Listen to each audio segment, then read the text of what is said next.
we are happy that you made time to receive us and also to avail your facility for us to have access to. So this is a project that is working on sustainable land management for Sub-Saharan Africa. And so it's made up of African and German. It's funded by the German government. And so it's made up of African and German stakeholders.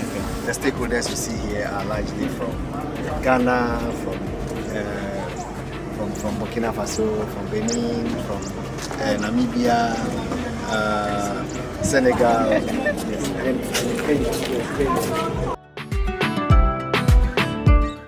Worked with FARA over the years. We've done a lot across.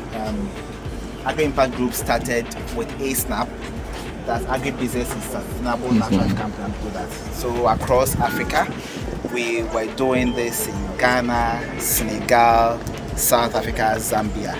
And our model is market-first approach, and we work with research institutions. And so for Ghana, we work with KNUST, more South Africa, where our office was located in Stellenbosch University. We've done that with the University of Zambia, and then we do our backstopping with Rutgers University in the US. But as part of our plans for this year, we want to even set up a compost plant here. We've spoken with some lecturers from the Kwame Nkrumah University of Science and Technology. Probably next month they will come here, and then I'm sure they've hinted that prices will be part of the materials that we'll be using for our compost. One of the interesting things he said was that not all composts are fertile. My name is Dr. Hanna Jänicke.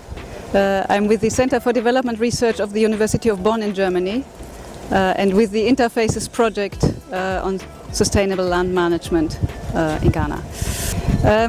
Well, we saw two different things. We saw the irrigation farm, which I thought was very interesting because it's a kind of agriculture that is not necessarily in the focus of our research directly, because we concentrate a lot on smallholder farmers. And then we came here to your greenhouses and looked at the greenhouse production. And I must say I was extremely impressed by what I saw, especially in the tomato greenhouse. In my home country in Germany, we have also a very big tomato industry.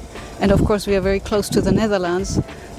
So I was very impressed in comparison how well your plants were doing, and how you master the challenges, especially of producing tomatoes under these humid and hot conditions. For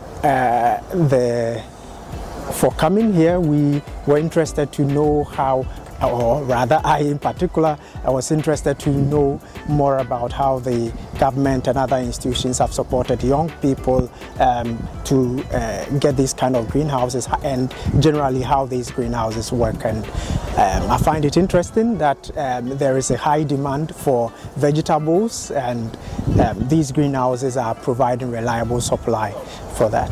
Coming here to see things after talking to people at Agri-Impact and some of the beneficiaries of the YouGet program, yeah, I think it's a good thing. I think it's impressive what you are doing here to get a lot more young people involved in this whole process. Yeah. Hello, my name is Dr. Tina Beuchelt. I'm a senior scientist from the University of Bonn, and I work there at a research center called Center for Development Research, and we work in Africa, Asia and Latin America. And I'm leading a large research project on supporting sustainable land management in Africa, and that's also why we visited here today these wonderful premises.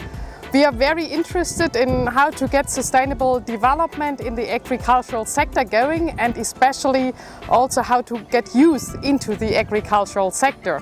And I think what we could see here today are very interesting examples doing vegetable cropping in greenhouses. It looked also very professional and well organized. And what I also very much like, that there's a strong gender balance, or even more women trying to be employed than men. And I think that's very important to have really women and men both equitably involved in the agricultural sector and building opportunities for all of them. we see the linkage between the youth, the quest for balancing gender, or to ensure that gender is very much reflected in the way things are done here. And the fact that there's market, and even readily available market, is very, very important. I was very privileged also to have tasted your pepper, and I think it's something that I really, it's very innovative, and this is something that we would want to promote, I mean, at the FARA level.